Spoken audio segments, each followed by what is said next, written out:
Here we are taking a closer look at Prague by Tucker Snure. And Morgan Bellows. To begin with, how to get around the city. Prague is considered to be one of the best public transportation systems within Europe. Primarily, the metro, which is a subway, trams, and buses are the best way to travel within and around Prague. Taxis are not the best method of transportation due to the poor traffic conditions and the bad reputation of Prague taxi drivers. A tourist pass can be purchased while in Prague, which enables the use of any type of mass transit as many times as you want within the time period for which your pass is valid. The metro consists of 3 train lines. Line A, which is the green line, yellow line B, and red line C.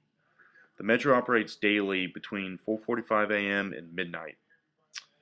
The intervals between trains are between 1 and 3 minutes during peak hours and moves on to 4 to 10 minutes during off hours.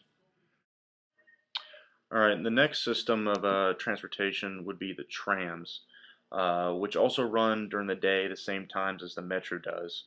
But the trams also have night trams that run throughout the night with longer intervals between. In Prague, there's 2 tram lines of interest, Tram 22 and the nostalgic Tram 91. Tram 22 follows a scenic route that passes major points of interest in the city with views all around.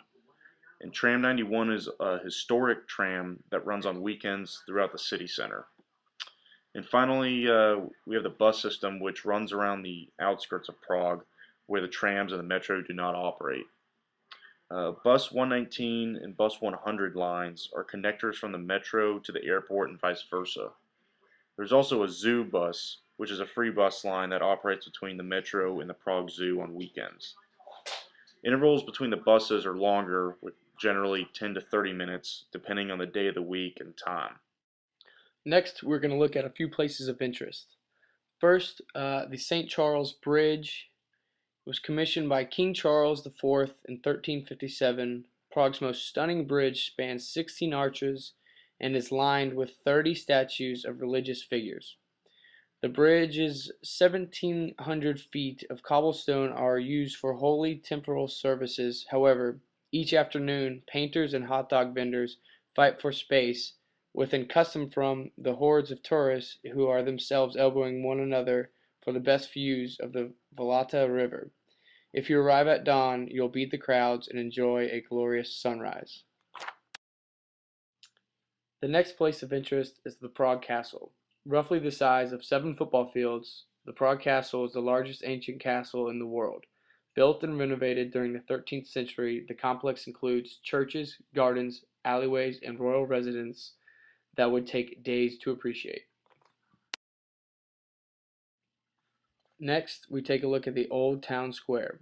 Despite a number of foreign invaders, Prague's Old Town Square has remained virtually untouched since the 10th century. Today, it consists largely of tourists who congregate to eat al fresco while admiring a hodgepodge of architecture.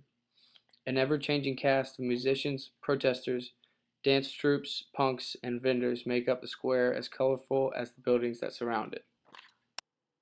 Finally, we have the Hotel U Prince Terrace. A great spot for guests during the summer months is the scenic terrace at the Hotel U Prince. Here you can comfortably dine at the same time you take in one of the most beautiful panoramic views of the historic center of the town, with the horizons dominated by the Prague Castle. Situated in the Old Town Square, the Roof Terrace restaurant offers one of the most outstanding views of central Prague. Watch the sunset over the Old Town Square and Prague Castle while sipping a cool, well-prepared cocktail. Here are some safety tips for our trip in Prague. Pickpocketing is one of Prague's most common crimes. Don't carry large amounts of cash out at one time. Do not exchange money on the streets. Use credible vendors and use banks for currency exchange. Touristy areas are one of the most high-risk areas for pickpocketing. Another thing to keep in mind are the Prague taxis. Prague taxi drivers are known for being rude and shameless to tourists. They often change fares several times to higher than what is due. I hope you have enjoyed our presentation on Prague.